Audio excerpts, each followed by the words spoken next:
você começa bem. As 2 primeiras horas rendem. Você resolve coisa. Sente que hoje o dia vai ser produtivo. E aí, por volta da 3ª hora, começa uma coisa esquisita. Você continua sentado. Continua com o material aberto, mas não está mais ali. E o resto do dia é isso. Uma presença fingida numa cadeira que cansa igual e não produz nada. E se quem aguenta 8 horas não aguentar mais do que você?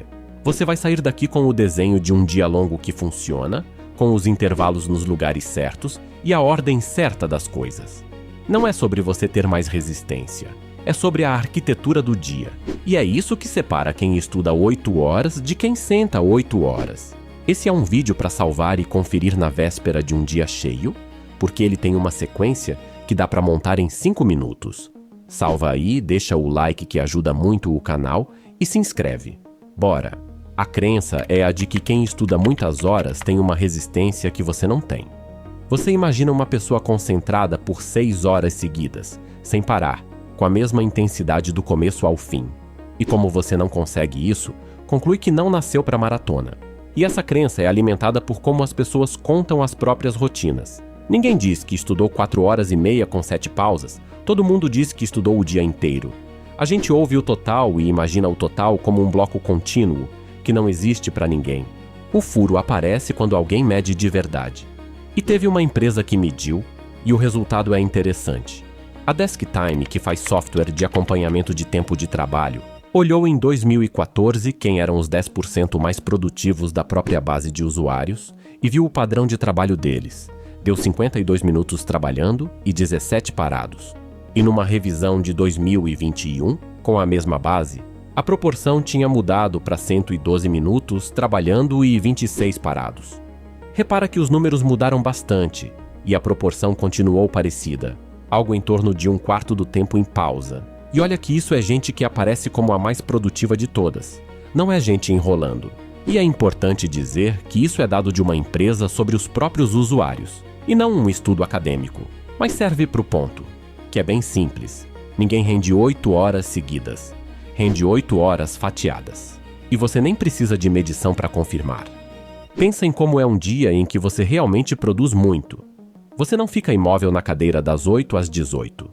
Você trabalha um trecho, levanta, faz um café, volta, trabalha mais, atende alguém, volta. A diferença entre um dia bom e um dia ruim quase nunca é a quantidade de pausas. É se as pausas foram planejadas por você ou tomadas de você. Porque é isso que acontece no dia ruim. Você não para por escolha, você para porque travou. E travar não descansa. Travar é ficar ali gastando energia sem produzir. Você fica meia hora naquele estado morno, sai dele culpado e volta pior. Somando o dia inteiro, você descansou mais do que teria descansado com pausas boas e descansou pessimamente. E é por isso que aquele dia termina com uma exaustão que não corresponde ao que você produziu. Uma exaustão que você não consegue justificar nem para você mesmo e que ainda vem com culpa em cima. Então vamos ao desenho do dia. A primeira coisa é definir o seu bloco antes de começar e defender o número. Se você é iniciante nisso, começa com 45 minutos de trabalho e 10 de pausa. Se você já tem alguma prática, testa 80 e 20. O que não vale é começar sem número e ir até cansar, porque quando você chega no cansaço já é tarde. A recuperação daquilo custa muito mais que 10 minutos. E tem uma diferença enorme entre parar por escolha e parar por esgotamento, mesmo que o relógio marque a mesma coisa. Quando você para por escolha, você volta no horário combinado, sem discussão. Quando você para por esgotamento, você não tem hora para voltar. E aí a pausa de 15 vira 1h30, e ainda vem acompanhada de um mal-estar que atrapalha o resto do dia. O número existe justamente para proteger você da versão sem hora para voltar. E vale escrever esse número em algum lugar visível no dia em que você começar, porque na 3ª hora você vai querer negociar ele para baixo. Isso é padrão e não significa nada, só que a hora de decidir o número não é na 3ª hora. A segunda coisa é o que fazer na pausa, e isso é mais importante que o tamanho dela. A pausa precisa ser longe da tela e de preferência de pé. Levantar, andar, olhar pela janela, alongar, encher a garrafa. Uma pausa passada na mesma tela, rolando conteúdo. Não descansa nada. É só um tipo diferente de esforço e você volta para o bloco seguinte mais gasto do que estava. Isso não é frescura. É a diferença entre aguentar 4 blocos e aguentar 7. E a razão é bem simples de entender.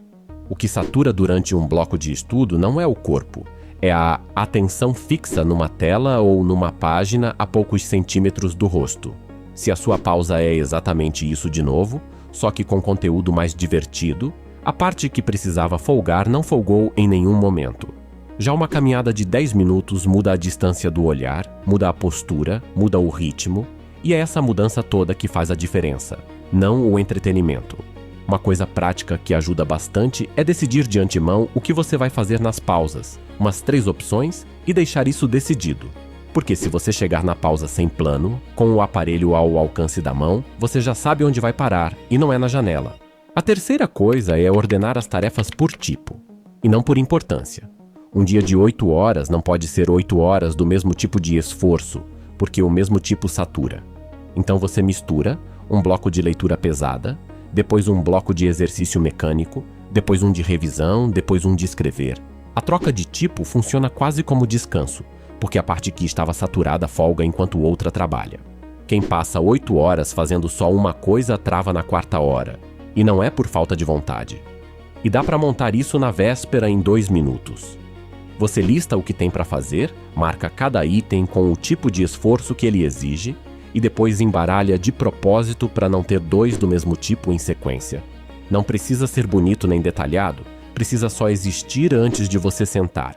Porque decidir isso no meio do dia, entre um bloco e outro, é justamente o tipo de decisão que você não vai conseguir tomar bem quando já estiver cansado. A 4ª coisa é o encaixe de uma pausa grande no meio, e essa é sagrada. Depois de 3 ou 4 blocos, você precisa de uma parada de 45 minutos a 1 hora, com comida e sem tela. Não é luxo, é o que decide se a segunda metade do dia existe. E vale evitar a refeição muito pesada nessa hora se você ainda tem blocos pela frente, porque o sono que vem depois dela custa 2 horas do seu dia. Muita gente perde a tarde inteira por causa de 40 minutos de almoço e passa anos achando que o problema é falta de disciplina à tarde. A 5ª coisa é começar o dia pelo bloco mais difícil, e aqui eu vou contra o que eu diria para quem está começando do zero. Se você já consegue sentar e trabalhar, então a ordem ideal é a coisa mais difícil primeiro, porque ela é a que mais sofre com o acúmulo do dia. E deixa para o fim as tarefas que você conseguiria fazer até distraído, tipo organizar material, tipo revisar coisa fácil, tipo passar a limpo. Assim, a queda natural do fim da tarde encontra tarefas que toleram queda. E isso muda bastante a sensação do fim do dia.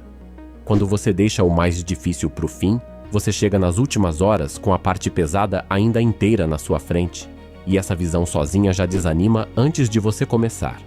Quando o difícil já foi feito de manhã, as últimas horas ficam com aquela sensação boa de estar arrematando, e você acaba fazendo mais do que faria, porque tarefa fácil no fim do dia rende bem.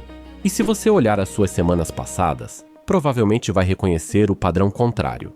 As tarefas que você mais adiou dentro do dia são as que ficaram para sempre para depois. E não porque eram impossíveis, mas porque toda vez elas encontravam você já gasto. E a 6ª coisa é parar antes de acabar. Termina o último bloco com uma coisa em andamento e anota numa linha o que vem a seguir. No dia seguinte, você não vai gastar aquela primeira meia hora tentando lembrar onde estava e decidindo por onde começar. Você vai olhar a linha e continuar. Parece pequeno e é uma das coisas que mais economizam tempo na semana inteira. E tem um segundo efeito nisso que é ainda melhor. Terminar no meio de uma coisa deixa você com uma leve vontade de voltar, e essa vontade é o melhor combustível que existe para o dia seguinte. Já terminar exatamente quando você esgotou tudo faz o dia seguinte começar do zero absoluto, com aquela sensação de parede na frente. É a diferença entre acordar querendo continuar e acordar tendo que recomeçar. Agora, uma ressalva honesta e importante. 8 horas de estudo focado é muita coisa, e não é o que a maioria das pessoas precisa nem consegue de forma sustentável.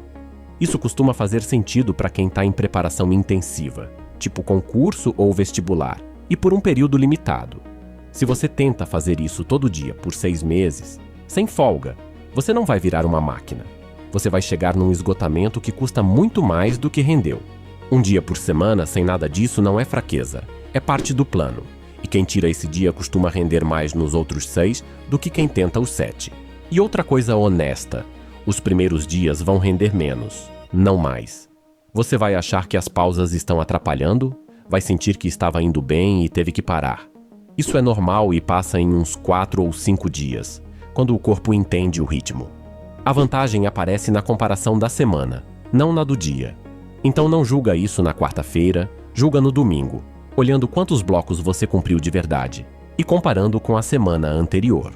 É a única medida que não engana, porque a sensação de ter rendido é péssima informante. Ela costuma ser maior nos dias em que você se esgotou e menor nos dias em que você trabalhou bem e parou na hora. O que fica maior que essa estrutura é uma ideia sobre como a gente encara descanso. A gente trata o descanso como o oposto do trabalho, como aquilo que sobra depois. E por isso a gente sacrifica ele primeiro quando aperta. E é justamente ao contrário. O descanso é a parte do trabalho que torna o resto possível, do mesmo jeito que a pausa entre uma série e outra faz parte do treino e não é intervalo do treino. Quem entende isso para de se sentir culpado por parar, e quem para de se sentir culpado por parar consegue parar direito. E quem para direito consegue voltar. É um ciclo, e ele começa numa mudança pequena de como você enxerga aqueles 15 minutos que você vinha achando que estava roubando de você mesmo.